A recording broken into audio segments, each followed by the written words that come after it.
आप देख रहे हैं प्रोग्राम दस्तक रेहान तारिक के साथ। आज जिन स्टोरीज पर हम देंगे दस्तक उनमें शामिल है उधर लंदन से नवाज शरीफ की एक और ललकार, इधर लीगी एमपीएस की पार्टी रुकनियत पर वार, नून और पीपी का किरदार मुत्तहिदा ऑपोजिशन हुकूमत को टफ टाइम देने के लिए कितनी तैयार, कराची में कोरोना का जोर, अमली इकदामात या महज शोर, एक और बिनते हवा की इसमत दरी मगर पंजाब पुलिस को अपनी पड़ी, बाअदब बामुलाहिजा असिस्टेंट कमिश्नर बूरेवाला आ रहे हैं। अस्सलाम वालेकुम, मैं हूं रेहान तारिक और आप देख रहे हैं दस्तक। माह अक्टूबर का आगाज हुआ, 2 हफ्तों के बाद गर्मियों का मौसम गुजर चुका होगा और एक माह के बाद इस मौसम का ज्यादा नागवार जमाना भी बीत चुका होगा। फिर दिन छोटे होने लगेंगे, रातें लंबी हो जाएंगी और साए ढलने लगेंगे। मगर माह अक्टूबर आते ही सियासत में गर्मी के मौसम की तो जैसे इब्तिदा हो चुकी है और शायद इस मौसम का ज्यादा नागवार हिस्सा आना भी बाकी है, जहां रातें लंबी तो हो सकती हैं मगर साए ढलने की बजाय मजीद गहरे होने के इम्कानात मौजूद हैं। गुज़श्ता रोज सेंट्रल एग्जीक्यूटिव कमेटी के इजलास के बाद पाकिस्तान मुस्लिम लीग नून के कायद और साबिक वजीर आजम नवाज शरीफ ने सेंट्रल वर्किंग कमेटी के इजलास से खिताब किया। मियां नवाज शरीफ का सेंट्रल वर्किंग कमेटी से खिताब में कहना था कि मौजूदा हालात में खामोश नहीं रह सकता, कोई मुझे चुप कराने की कोशिश भी ना करे। उनका यह भी कहना था कि चारों तरफ निगाह डालता हूं तो दिल बहुत गमगीन होता है, हम क्या थे, कहां जा रहे थे, अब कहां हैं, किधर जा रहे हैं। साथ ही उनको यह भी कह डाला कि हमारा मुकाबला इमरान खान से नहीं है, ये सिलेक्टेड वजीर आजम है। दूसरी जानिब सबा टीवी के प्रोग्राम नदीम मलिक लाइव के एंकर नदीम मलिक के सवालात के जवाब देते हुए वजीर आजम पाकिस्तान इमरान खान ने भी भरपूर रद्द-ए-अमल का इजहार किया और उनका कहना है कि अगर मेरे सामने 2 ऑप्शन हों कि मैं इक्तदार छोड़ दूं या फिर एनआरओ दूं तो मैं इक्तदार तो छोड़ दूंगा लेकिन एनआरओ हरगिज नहीं दूंगा।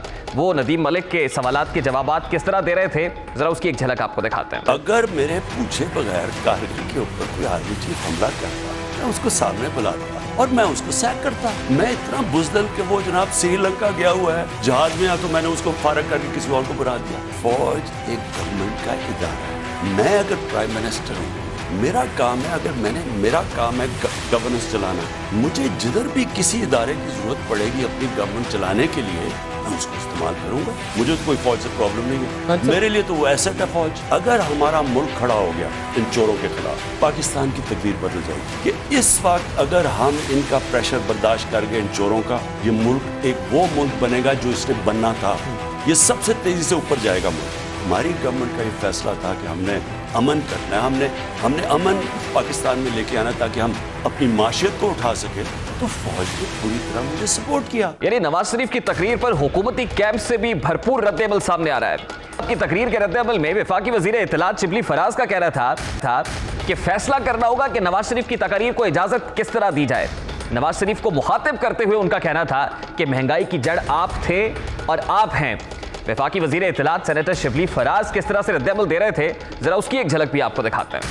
आज आप कहते हैं कि मुल्क में महंगाई है, ये महंगाई तो इसकी जो जड़ है वो तो आप थे हैं।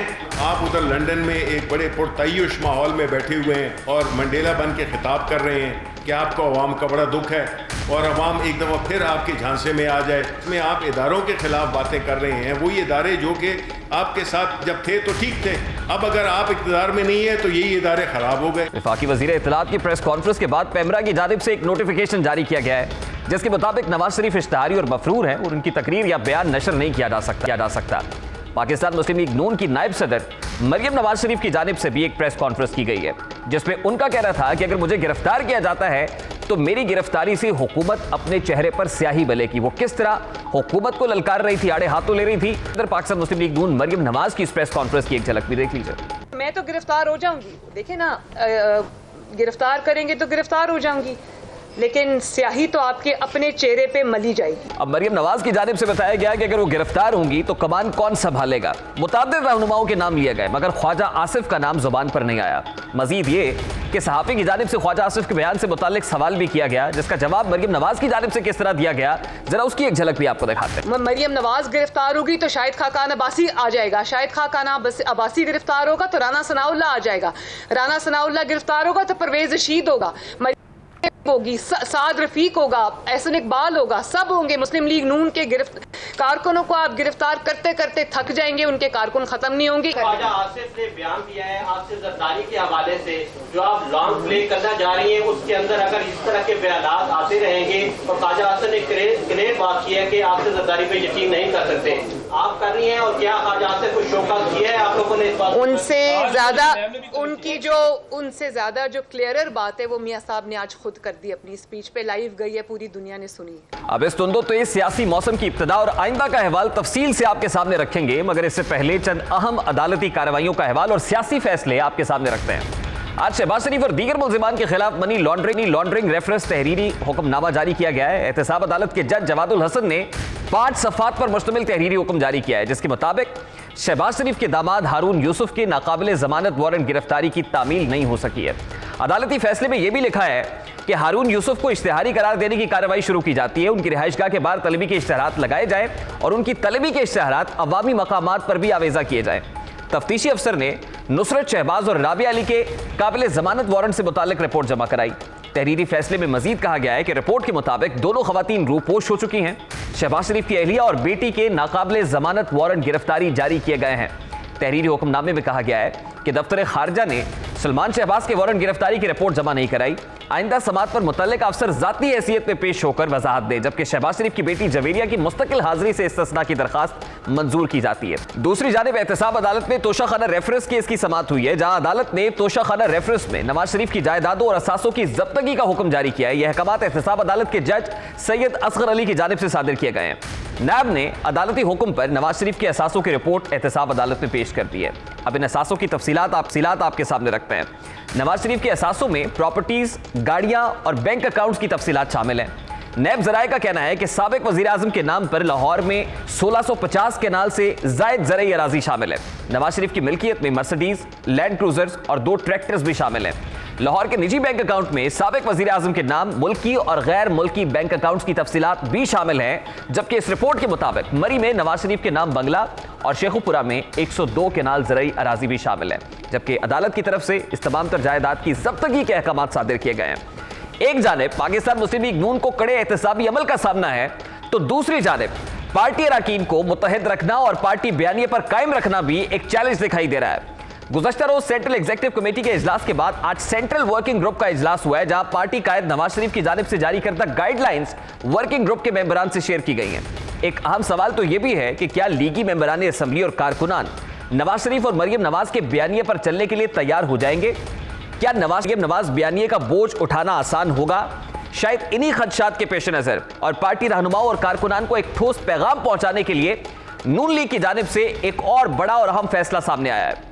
क़यादत की मंजूरी से party secretary general Ahsan Iqbal ने फैसले का ऐलान कर दिया है और इस फैसले के मुताबिक वजीर आला पंजाब उस्मान बुज़दार से मुलाकात करने वाले मुस्लिम लीग नून के 5 अरकान को पार्टी से निकालने का फैसला कर लिया गया है। अरकान पंजाब असम्बली में जिन अरकान को पार्टी से निकालने का फैसला हुआ है उसमें अशरफ अंसारी शामिल हैं, जलील शरकपुरी का नाम है, इसी तरह फैसल न्याजी हैं, निशात डाहा हैं और मौलवी गयासुद्दीन के नाम है। पंजाब असम्बली के अरकान के खिलाफ कार्रवाई मुस्लिम लीग नून पंजाब के सदर राना सनाउल्लाह के दस्तखतों से अमल में आई है, जबकि फैटफ की वोटिंग में गैर हाजिर मुस्लिम लीग नून के पार्लियामान के अरकान को भी शो कॉज नोटिस इशू कर दिए गए हैं। फैटफ वोटिंग के दौरान न आने वाले पार्टी अरकान सेनेट और कौमी असम्बली को शो कॉज नोटिस दिए गए हैं। इनमें राहिला मगजी शामिल हैं, कुलसूम परवीन है, दिलावर खान है और शमीम आफरीदी को शो कॉज नोटिस इशू हुए हैं। सेनेट में पार्टी अरकान को शो कॉज नोटिस ईवान बाला में कायदे इस इख्तिलाफ राजा जफरुल हक के दस्तखतों से जारी हुए हैं, जबकि एहसन इकबाल का यह भी कहना है कि शो कॉज की कार्रवाई के बाद अगले मरहले का फैसला भी किया जाएगा। अब नून लीग की कार्रवाई अपनी तरफ, लेकिन दूसरी तरफ हुकूमती वज़रा का कहना है कि पंजाब में कम से कम 50 MPAs उनके साथ राब्ते में है। क्या नून लीग अपने सियासी गढ़ यानी पंजाब में बका की जंग लड़ रही है? अगर हुकूमती बयानिए में वजन है तो फिर नून लीग के लिए कम से कम पंजाब में तहरीक बनाना, इसको चलाना और फिर कामयाब करना कितना आसान होगा?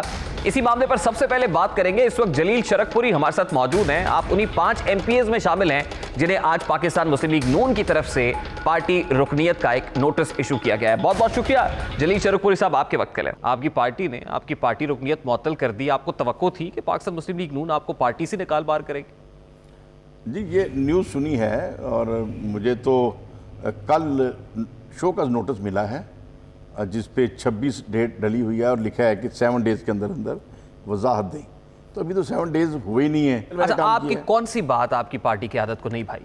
ऐसा कौन सा जुमला था देखिए, जो नश्तर बन के गिरा है? जो मेन तो ये था कि चीफ मिनिस्टर साहब से मिलना जुलना एक मेरा एक है काफ़ी देर से, और अगर वो तो मिलना पहले भी जुलना- मिलते हैं लोग। हाँ, तो उसमें कोई इतराज़ वाली बात नहीं होनी चाहिए। अभी जो मियां नवाज शरीफ साहब ने एक यकदम सख्त मौक़िफ़ अख्तियार किया जो पहले नहीं था, और मेरे से किसी साफ़ी ने पूछा कि ये जो नया मौक़िफ़ आया है आप ये इसके बारे में क्या राय रखते हैं, तो मैंने ये कहा ये गैर मुनासिब है। मियाँ साहब को गुस्से के अंदर इस तरीक़े से फैसला नहीं करना चाहिए। हम मुल्क को इंतशार की तरफ लेके जाएंगे तो अच्छी बात तो नहीं है। अच्छा, अगर ये मेरी राय है तो मेरी ज़ाती राय है। आपकी ये स्टेटेड पोजीशन है कि मियां साहब जिस जारहाना अंदाज के अंदर बयानात दे रहे हैं, मैं मियां साहब समझता को ये नहीं मुनासिब देने नहीं, मैं चाहिए। समझता मुनासिब नहीं। और जो 5 MPs आपके साथ हैं, आप समेत जो 5 MPs निकाले गए हैं, नहीं, उनकी उनका भी यही मुझे- राय है सर? नहीं, उनका मुझे नहीं पता। वैसे तो कई बंदे उस अक्सरियत समझ रहे हैं कि मियाँ साहब की ये राय नहीं होनी चाहिए, मियाँ साहब की सख्ती नहीं होनी। मियाँ शहबाज शरीफ साहब की भी ये राय थी कि मियाँ साहब के मिजाज में सख्ती नहीं होनी चाहिए, अगरचे वो अभी मुतफिक हैं नवाज शरीफ साहब से, और उसमें हिकमत अमली हो सकती है जो भी है। यानी आप ये कह रहे हैं कि 5 लोग नहीं हैं जो मियां साहब की इस राय से मुत्तफिक नहीं है, इस मिजाज से मुत्तफिक नहीं, बल्कि और लोग भी हैं। बिल्कुल, जो काफ़ी लोग हैं जो समझते हैं मियाँ साहब की तबीयत में जो सख्ती है गैर मुनासिब है। ये तादाद जो है वो दर्जनों में है, देखिए, ये मैं कोई गिनती तो ऐसी मैंने नहीं की। BCO है। नहीं, कुछ मैं कह नहीं सकता, लेकिन जब हम नहीं, क्योंकि देखिए इस वक्त पाकिस्तान तहरीक इंसाफ तो ये क्लेम कर रही है कि 50 से ज़्यादा MPs उनके साथ राब्ते में हैं। उनके साथ होएंगे, मुझे तो उस बात का कोई पता नहीं है।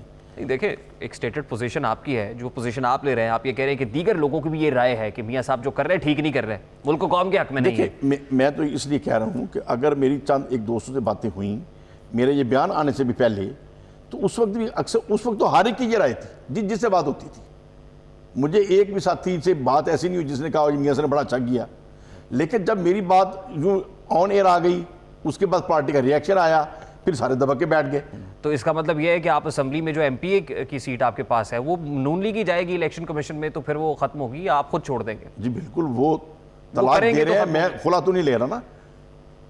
वो जाए अपना इलेक्शन कमीशन में कानूनी तौर पे प्रूव कर दे। वो जैसे कहते हैं धक्का दे के निकालेंगे तो ही निकलेंगे। नहीं, धक्का कौन सा, एक लॉ है, कानून है, जागीर तो नहीं है किसी की। लेकिन उन्होंने नोटिस जारी कर दिया है, तो वो ये पार्टी का उन्होंने फैसला गलत किया है। है, उन्होंने पार्टी के नोटिस- सदर के दस्तखत से। उन्होंने जो नोटिस जारी किया इलीगल है, गैर अखलाकी है, गैर कानूनी है, गलत है। तो क्या करेंगे अब आप? मैं ये कहूंगा गलत है। और एंड ऑफ द डे जैसे नवाज कहेंगे, शरीफ ठीक साहब को है। निकाल दिया प्राइम मिनिस्टरशिप से, तो क्या किया? यही गली गली कहते रहे ना मुझे क्यों निकाला, तो मैं भी कहूंगा मुझे क्यों निकाला। किसको कहेंगे ये? मैं अपनी क़यादत को कहूंगा। कहाँ जाकर कहेंगे? सड़कों पे नवाज शरीफ साहब किधर कहते रहे, सड़कों में कहते रहे ना। आप सड़कों पे आएंगे? तो नहीं तो कहेंगे ना। आपके साथ कितने लोग सड़कों पे होंगे? मेरे साथ तो मेरा हल्का ही होगा ना। आप अपने हलके के लोगों के साथ सड़कों पे जाएंगे? भाई जाऊंगा नहीं, लेकिन मैं जा तो सकता हूं। यानी कि मैं अपने शेखुपुर से लेके सूबाई असम्बली तक मार्च कर सकता हूं कि मुझे क्यों निकाला। वो अगर जैसी नौबत नहीं आएगी और पार्टी मुझे नहीं निकालने लगी, लेकिन अगर अभी भी आप सोच रहे पार्टी तो निकाल चुकी नहीं, है। गलत फहमी है। इंशाल्लाह ताला मामला सुलझ जाएगा। वो गलत फहमी में हो रहा है, जज्बात में हो रहा अच्छा है। चले, मुझे एक बात बताएं, ये तो खुद मरियम बीबी ने भी कहा कि मेरे और मियां साहब के बयानिए का बोझ बर्दाश्त करना हर किसी का काम नहीं है। आप भी ये कह रहे हैं कि बहुत सारे लोग आपके कहने से पहले मैं ये कह रहा हूं मुत्तफिक थे कि मियां साहब जो कर रहे हैं ठीक नहीं। मरियम बीबी का और नवाज शरीफ साहब का जो बयानिया है, ये बोझ तो उसका है, लेकिन ये मुनासिब भी नहीं है। उन्हें इसमें अमेंडमेंट कर लेनी चाहिए। कितने लोग ये समझते हैं कि मियां साहब का और मरियम बीबी का जो बयानिया है वो गैर मुनासिब है? कितने लोग ये देखिए, समझते हैं? 8-10 के अलावा सारे ये समझते हैं गैर मुनासिब। 8-10 के अलावा? हाँ, सारे समझते हैं गैर मुनासिब है। और 8-10 कौन से हैं? वो जो टॉप सेंट्रल एग्जीक्यूटिव कमेटी के अंदर हैं, जो सब उसके अलावा पूरी पार्टी ये समझती है कि गैर मुनासिब। गैर मुनासिब, लेकिन सारे अभी एक्सेप्ट कर रहे हैं। वो तो मैं नहीं किसी के लिए गारंटी कर सकता या किसी की गिनती करा सकता। आप मेरी ओपिनियन ले रहे हैं, मैं अपनी ओपिनियन दे रहा हूँ। यही हम देखते रहे हैं कि 8-10 के अलावा सबका ये मौक़िफ़ था कि तहम्मुल से काम करना चाहिए और लीगल फाइट, पॉलिटिकल फाइट करनी चाहिए, उसमें कोई हर्ज नहीं है। अच्छा, आप मुझे ये बताएं कि अब जब पार्टी कायदे ये कह रहे हैं कि सड़कों पे आना पड़ेगा, तहरीक चलानी पड़ेगी, तो 8-10 लोग जो सेंट्रल एग्जीक्यूटिव कमेटी का, सेंट्रल वर्किंग कमेटी का हिस्सा है, वो अगर मौजूद है तो क्या बाकी लोग निकलेंगे, अपनी कॉन्स्टिट्यूंसी के लोगों को निकालेंगे? फ्रंट के ऊपर इशू तो ये लाया जा रहा है ना, महंगाई हो गई और जो गवर्नमेंट की कुछ मिसमैनेजमेंट की वजह से हुई है, डॉलर महंगा हो गया, ये हुआ है, ये नुकसान तो हुए हैं, लेकिन क्या ये सड़कों पे आने से डॉलर सस्ता हो जाएगा? क्या इससे महंगाई ख़त्म हो जाएगी?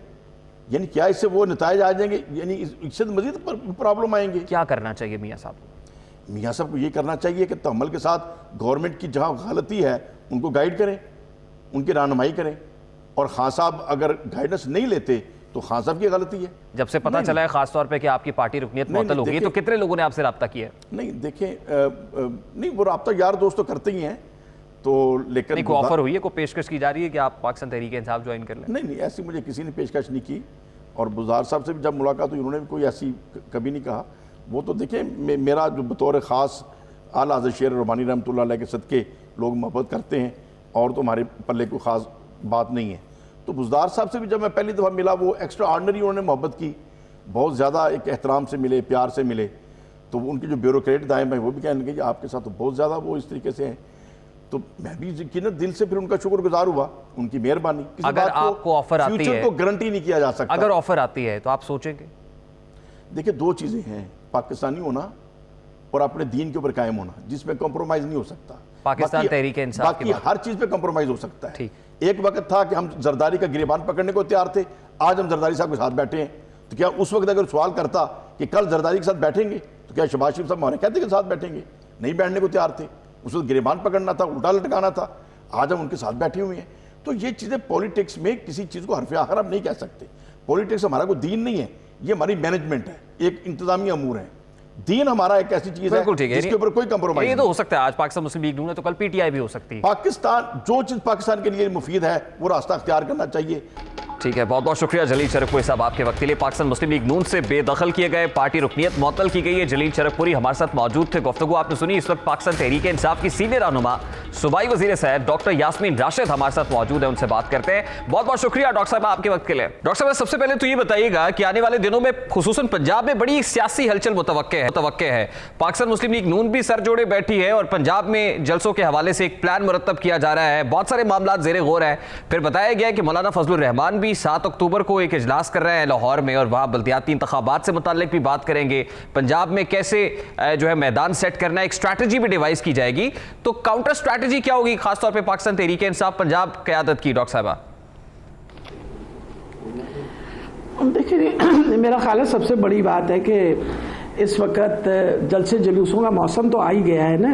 आपको पता है कि अब हलचल इसलिए शुरू हो रही है, अक्टूबर का महीना ज़रा मौसम के लिहाज से भी बेहतर होता है।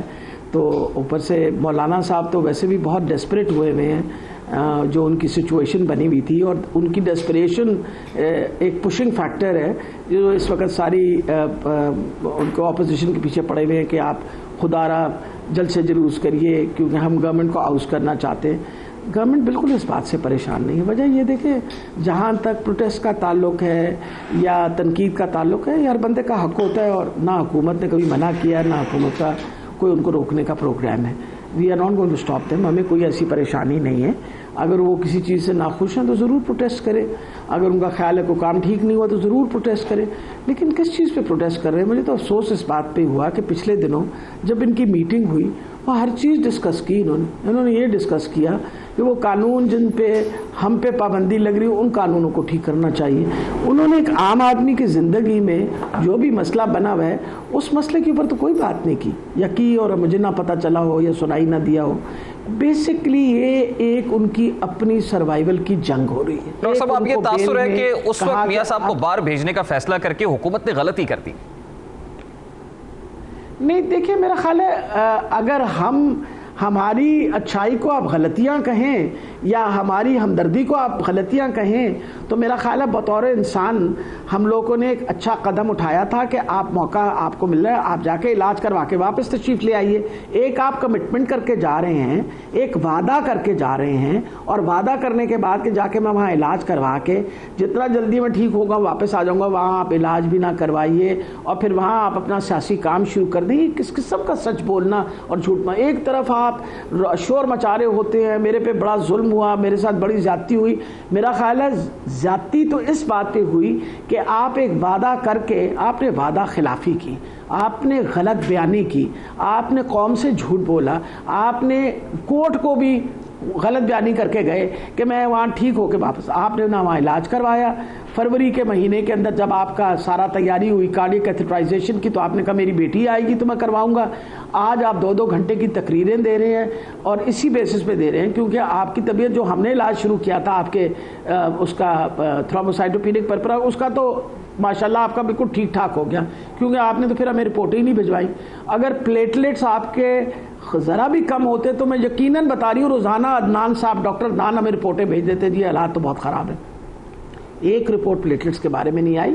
जो मुल्क की सियासी मंजरनामा दिखाई दे रहा है उसके अंदर पंजाब में उस्मान बुज़दार साहब बड़े सक्सेसफुल दिखाई दे रहे हैं कि उनसे एमपीएस मिलते हैं पाकिस्तान मुस्लिम लीग नून के 5 और पाकिस्तान मुस्लिम लीग नून उन 5 एमपीएस की रुकनियत मुअत्तल कर देती है, पार्टी से निकाल बाहर करती है। तो यहाँ पर तो तहरीक इंसाफ बड़ी सक्सेसफुल दिखाई दे रही है। अभी तो 5 एमपीएस गए हैं, क्या मजीद एमपीएस भी आपसे राब्ते में है पाकिस्तान मुस्लिम लीग नून के? देखिए जी, आप फिक्र ना करें, बहुत सारे एमपीएस राब्ते में होंगे। ये जो भानुमती का जो कुंभा जोड़ा हुआ था ना उन्होंने, उसको बड़ा जल्दी वक्त लगता है। ये मुश्किल वक्त जब आता है ना तो सब लोगों को पता हो। फिर सबसे बड़ी ये बात है, बहुत सारे जो एमपीएस हैं वो इस बात को समझ रहे हैं कि जिस तरह का स्टांस नून लीग ने लिया हुआ है, ये स्टांस तो उस किस्म का है जो इंडिया का एजेंडा सपोर्ट करता है। ठीक है, बहुत बहुत शुक्रिया डॉक्टर साहब आपके वक्त के लिए। सूबाई वज़ीर सेहत डॉक्टर यास्मीन राशिद हमारे साथ मौजूद थी, उनकी गुफ्तगू आपने सुनी। यहाँ एक ब्रेक लेंगे और ब्रेक के बाद जब वापस आएंगे तो जमीयत उलमा इस्लाम फे के तर्जुमान हाफिज हुसैन अहमद हमारे साथ मौजूद होंगे। उनसे सवाल उठाएंगे कि मुत्तहिदा अपोजिशन कितनी मुत्तहिद है। हमारे साथ रहिए।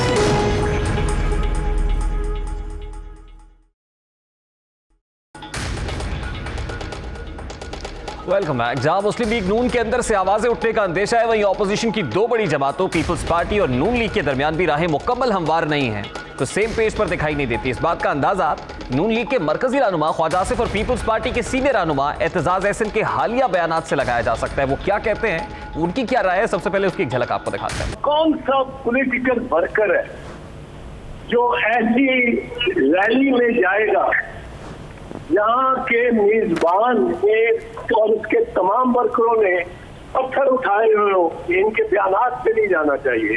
एक बयान आज दिया होता है, कल दूसरा बयान होता है, कभी घसीटेंगे, कभी पांव पकड़ेंगे, हर चीज इनके लिए मुमकिन है। No, still maintain. I still have reservation against the gentleman जो नाम मैंने लिया है।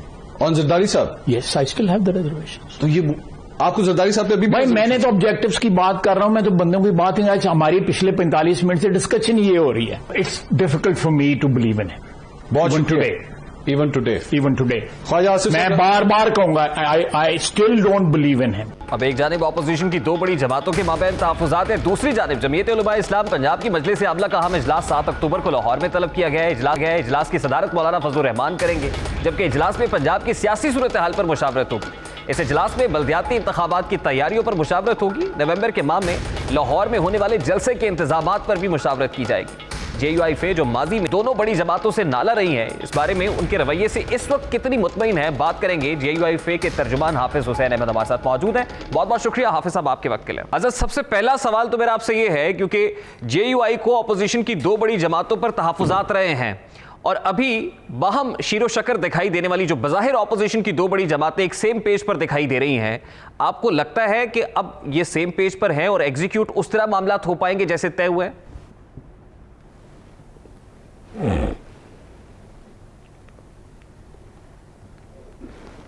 बिस्मिल्लाहिर्रहमानिर्रहीम। देखिए, मुख्तलिफ जमातें अपने मैनिफेस्टो और अपने मंशूर के हवाले से इंतखाबी मैदान में उतरती हैं और उसमें मुख्तलिफ जमातों के साथ, आज़ाद उम्मीदवारों के साथ उनका मुकाबला होता है।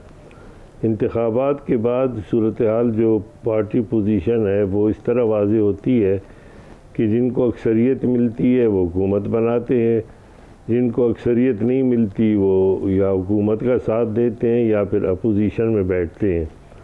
जब अपोजिशन में मुख्तलिफ जमातें जो आपस में लड़ झगड़ कर इंतखाब लड़ कर बैठती हैं तो फिर पार्लिमानी हवाले से उनके साथ कुछ निकात पर ऐसे एक इत्तेहाद बन जाता है, मसलन वाकआउट के लिए, दीगर मामलात के लिए।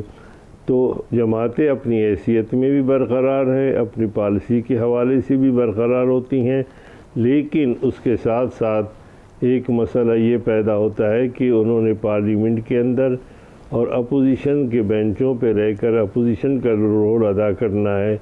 उसमें कितने एक दूसरे की क़ुर्बत और कितनी यकसानियत कायम करने में कामयाब होते हैं।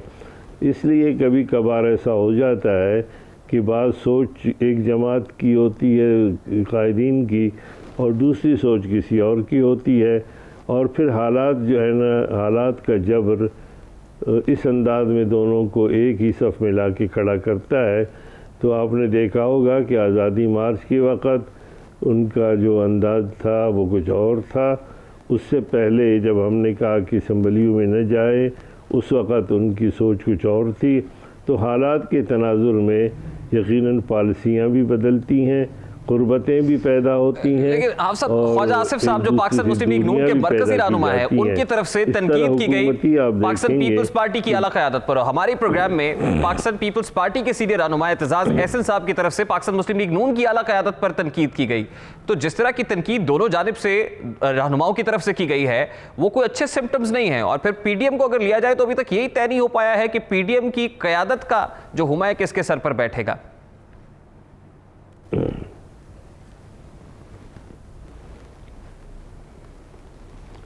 देखिए, वो कहते हैं ना, नज़र मात कहते हैं हमारे यहाँ, कि नज़र को तोड़ने के लिए इस किस्म के लोग एक दो होने चाहिए हर जमात में। असल भाई मसला ये होता है कि जब तलखियाँ होती हैं इलेक्शन के दौरान, बयानात के दौरान, पार्लियामेंट के अंदर एक दूसरे पर इल्ज़ामात लगते हैं, कुछ लोग वसीउ ज़र्फ़ होते हैं और वो मुस्कुरा कर ये बात पी लेते हैं, कुछ वहीं जवाब भी दे देते हैं, कुछ तुर्की बतुर्की जो है वो आस्तीनें चढ़ाते हैं, और फिर हालात के तनाजुर में कुछ लोग जो है अफदरगुज़र के ज़रिए सोचते हैं कि उस वक़्त जो मामलात थे वो गुज़र गए, अब चूँकि काज एक है और हम अपोजिशन में हैं, इकट्ठे बैठे हैं। इस तरह अगर आप देखेंगे तो ये सूरत हाल है। शेख रशीद को आप देखेंगे, इमरान ख़ान की आप फुटेज को निकालेंगे तो वो कौन सी ज़बान एक दूसरे के ख़िलाफ़ इस्तेमाल नहीं करते थे। आज इक़्तिदार के हवाले से वो शीर व शकर है। इसी तरह इस इख्तिलाफ की जमातों के अंदर भी मामलात होते हैं। ठीक है, यानी यहाँ पर नजरिया ज़रूरत गालिब है। फिर आप सब अगर इसको इस मानों में लिया जाए जो है सर, एक और मामला भी तो है ना, एक सादा सा सवाल और भी उभरता है कि अभी जो फैसला हुआ है वो ये हुआ है कि 11 अक्टूबर को कोयटा में जलसे का इनेकाद किया जाएगा। पाकिस्तान मुस्लिम लीग नून अपोजिशन की बड़ी जमात है और पंजाब उसका गढ़ है। इस तरह पाकिस्तान पीपल्स पार्टी दूसरी बड़ी जमात है, सिंध उसका गढ़ है। ना पंजाब में जलसे के हवाले से फैसला किया जाता है, ना सिंध उसको होस्ट करने जा रहा है, बल्कि कोयटा का इंतखाब किया जाता है। इसमें क्या मसलहत मुज़मर है हाफिज हुसैन अहमद साहब?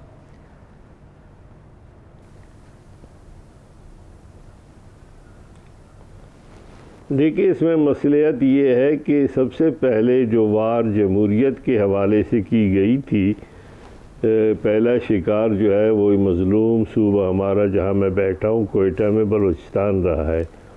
आपको याद होगा कि यहाँ पर सूबाई हुकूमत थी और हमारे बलूचिस्तान के मसाइल और मुश्किलात में ये सूरत हाल होती है कि हुकूमत किसकी भी हो, आपस में जो है उनकी कोशिश होती है कि बलूचिस्तान के हुकूक के हवाले से वो ज़्यादा से ज़्यादा आपस में मिल बैठकर कुछ इस गरीब सूबे के लिए हासिल कर सकें। और आपने देखा होगा कि सबसे पहले इस सूबे पे वार किया गया और इसकी हुकूमत को बर्खास्त किया गया।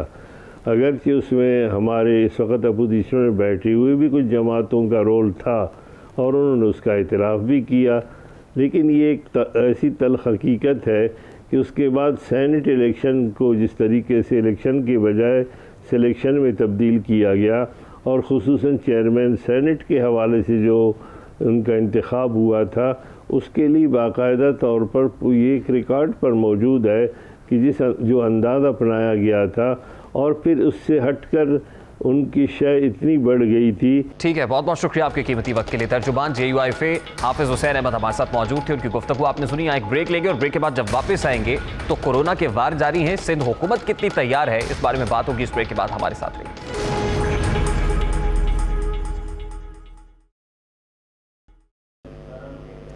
Welcome back. शहर कायद में कोरोना एक बार फिर सर उठा रहा है। सिंध भर में तालीमी इदारे तो खुल गए हैं, मगर कोरोना केसेस में इजाफे ने खतरे की घंटी बजा दी है।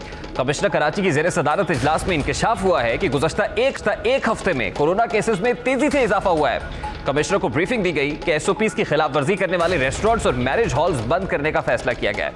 इस मौके पर कमिश्नर कराची ने इंतजामिया को हिदायत की है कि खिलाफ वर्जी करने पर जो रेस्टोरेंट्स और मैरिज हॉल्स हैं उनको कम अज कम 3 दिन बंद किया जाए।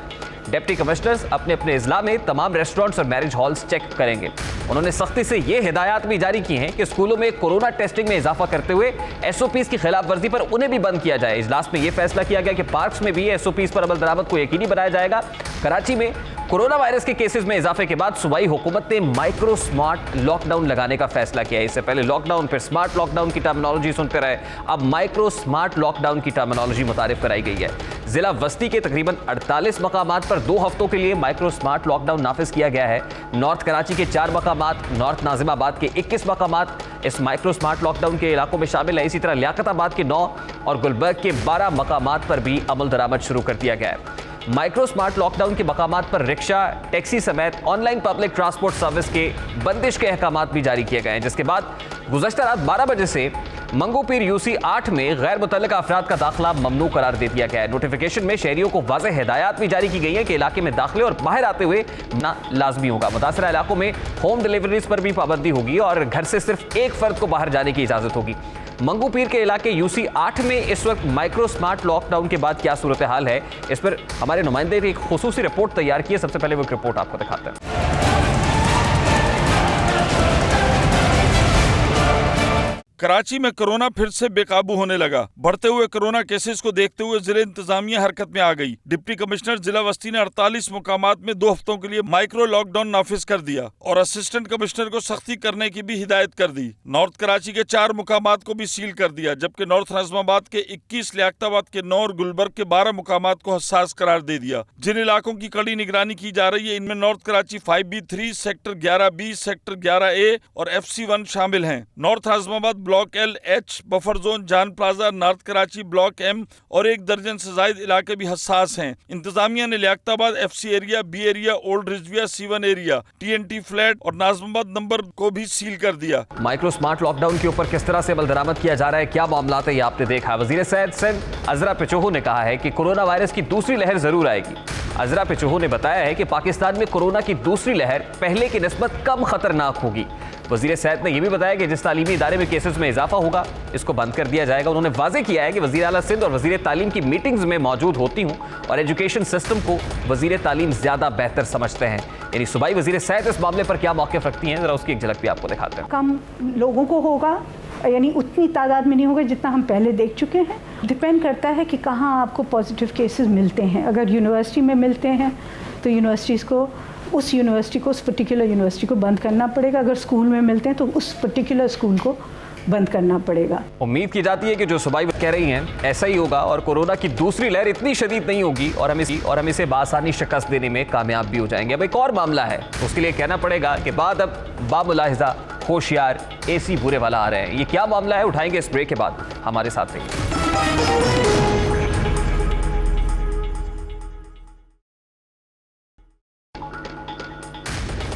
Welcome back. अभी एक जख्म भरता नहीं है कि दूसरा घाव तैयार हो जाता है। साने गुजरपुरा ज्यादती केस का मुलजिम ताहाल पुलिस की गिरफ्त से बाहर है। जो मरकजी मुलजिम है आबिद मलही, उसको ताहाल पुलिस गिरफ्तार नहीं कर पाई है और वजीर आला ने पुलिस को एक और टास्क सौंप दिया है, क्योंकि ज्यादती के केसेस जो है रोज बरोज बढ़ते चले जा रहे हैं, थमने में नहीं आ रहे हैं।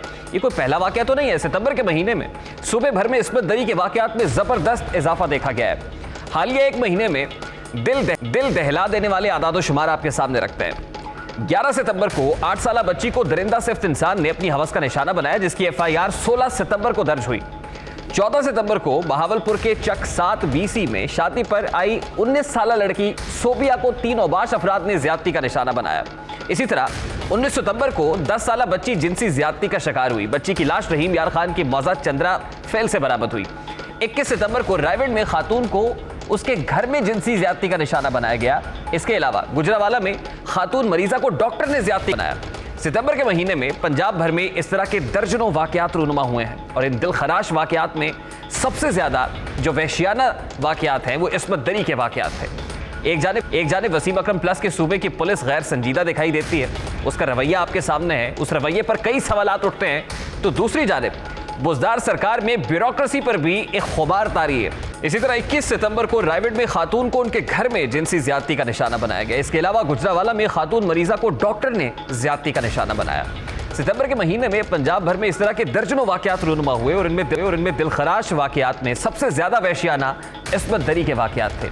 एक जानिब वसीम अकरम प्लस के सूबे की पुलिस गैर संजीदा रवैया दिखा रही है, उस गैर संजीदा रवैये पर कई सवालात उठते हैं, तो दूसरी जानिब बुज़दार सरकार में ब्यूरोक्रेसी पर भी एक खुमार तारी दिखाई देता है। गुज़श्ता रोज बुरेवाला में निजी स्कूल का गार्ड अफसरशाही का शिकार हुआ। गार्ड को स्कूल मुआयने के लिए आने वाले असिस्टेंट कमिश्नर का टेम्परेचर चेक करना और तारुफ पूछना महंगा पड़ गया। असिस्टेंट कमिश्नर राना औरंगजेब ने अपने अमले से स्कूल गार्ड को तशद्दुद का निशाना बनाया। जब गुस्सा ठंडा ना हुआ तो फिर असिस्टेंट कमिश्नर ने गार्ड के खिलाफ बदतमीजी करने का कहकर मुतल्लिका थाने में FIR दर्ज करा दी। किस तरह AC राना औरंगजेब अपनी असिस्टेंट कमिश्नरी का एक गरीब गार्ड पर उतारते रहे, वो फुटेज भी आपको दिखाता है।